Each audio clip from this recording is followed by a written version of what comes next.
Hello and welcome back to the channel. Thanks for joining me on another of my little ramblings this morning. Before I get going, I want to tell you of a couple of events that are going on which you might be interested in attending. The first one on the screen is Dora's Fire Pit Chef pop-up restaurant. Now, if you have been watching the show, you'll know that Julia and I often pop down to Dora's Dairy down in Wiltshire near Swindon, where we get raw milk from if we're in that area and we've helped by milking their cows. Well, there is a pop-up restaurant going on Friday the 8th and Sunday the 10th of August. They did it last year. It was a great success. You may be interested in participating. I'll leave a link in the description, but there he is, the chef making this, and you have it in the close proximity of all the wonderful cows. The other event on the screen is this bank holiday weekend coming, the Freedom Music Festival at Hope, Sussex, with a whole host of bands and musicians, of which I am completely unfamiliar with because that's not really, music is not really my scene, unfortunately.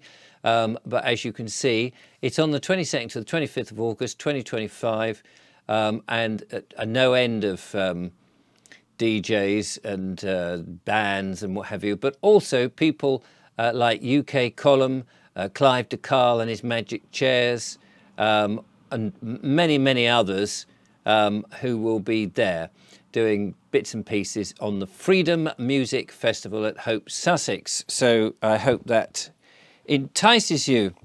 And also, before I continue, I was sent an article about a fruit farmer, so completely different to that, but it's coming on to what I want to talk about. A fruit farmer, this is really encouraging, who's ditched the supermarket, supplying the supermarket, and decided that the various fruits that he makes is going to put them out directly to the public. And this is what we want to see in the world of farming, and to help people turn their backs on nasty processed food with rotten chemicals in them, which are being dished out by the supermarket, and also the supermarket's dominance of the food industry. I'm not saying that supermarkets should go completely. There'll always be people who want to go to there, but they shouldn't have the huge dominance. You know, it's almost a monopoly, isn't it, that they've got? And we ought to be able to have many, many more choices. And so it's absolutely brilliant, I think, that a local farmer has decided, you know what, sod the supermarkets, I am going direct to the public.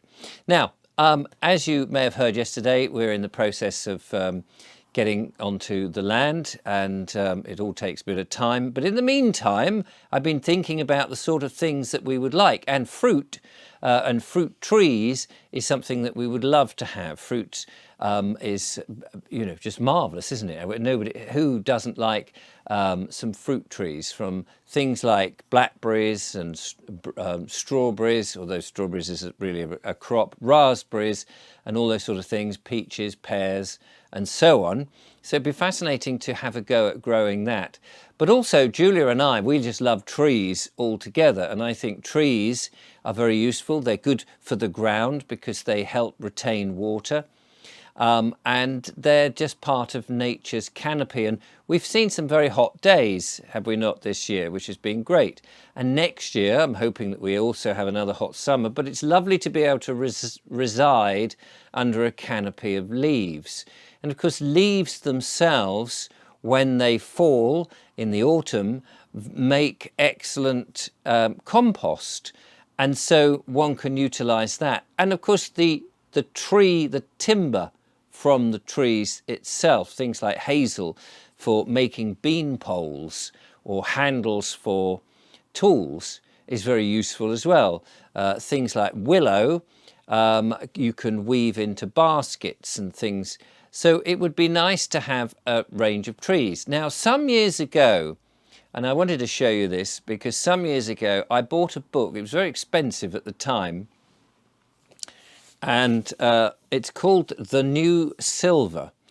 Now, Silver, the original book, came out in 1663, 1664, I think it was, or 1666, I can't remember, but around that time, by John Evelyn.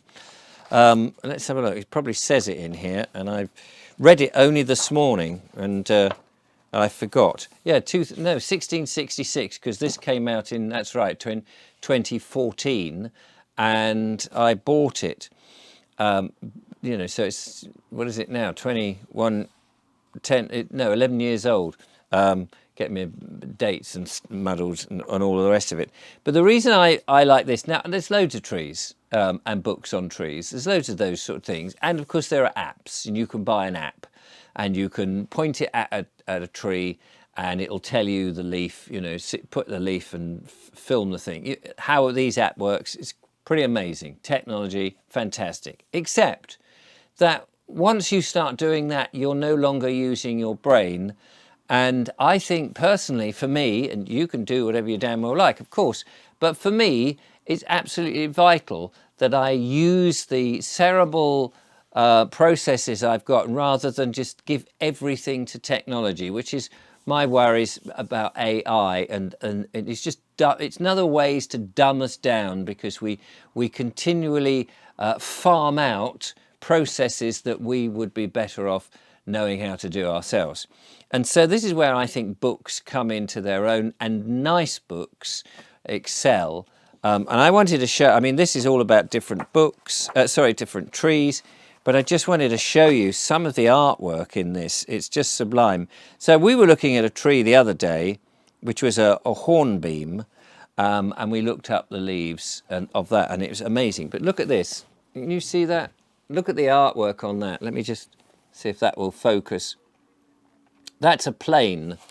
That's a plane tree, of which, you know, London planes are very much street planted trees or park planted trees. You tend not to see them in the wild, but you may do. They were sort of, if I remember rightly, two different planes from two different continents joined together, if I remember rightly. And so they're nice. But yeah, and you know, quince, with the quince fruit. Look at this.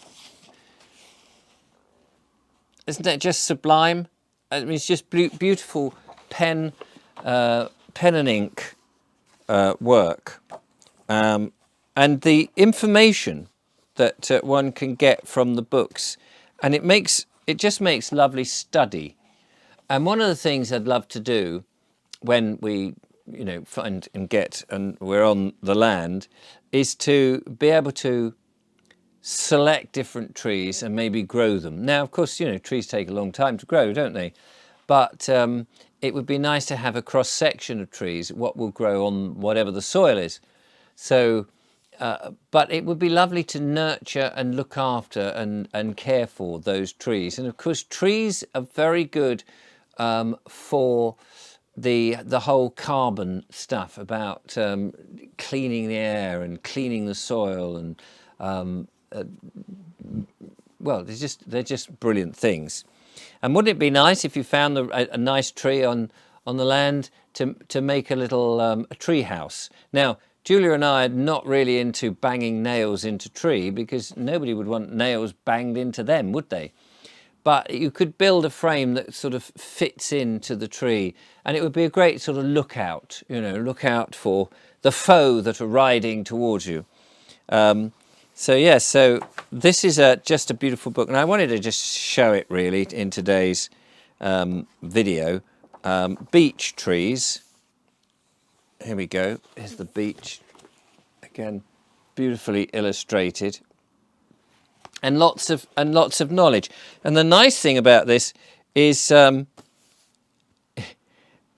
original silver book was published, as I say, in 1664, and it's John Evelyn, the diarist, polymath, who talks a little bit about the trees back then.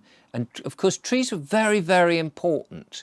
Back in 1664. They were sort of like the metal that we have.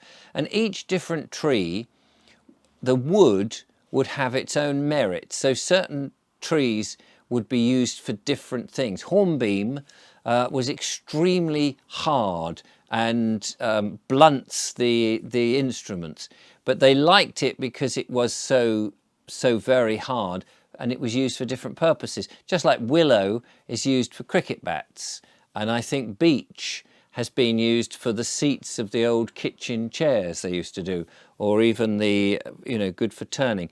Did I mention hazel? Hazel for beam poles and things like that, handles for things. Each wood, in the same way that metal is used for different purposes, and there's different types of metal. So you might have a galvanized metal for, I don't know, gates. Often if you go walking these days and you go through a farm gate or a public footpath gate, they'll be galvanized.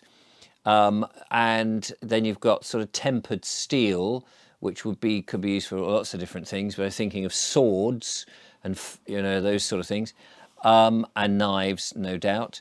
And then you've got aluminium, which is used for different for lightweight work.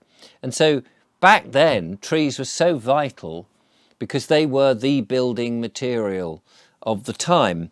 And knowing your tree, and this book, if you're into books, it has a little bit from the 1664 original version, and then it has a sort of modern interpretation of those particular trees, which is just absolutely wonderful. So here's the hornbeam. I thought I'd end with the hornbeam.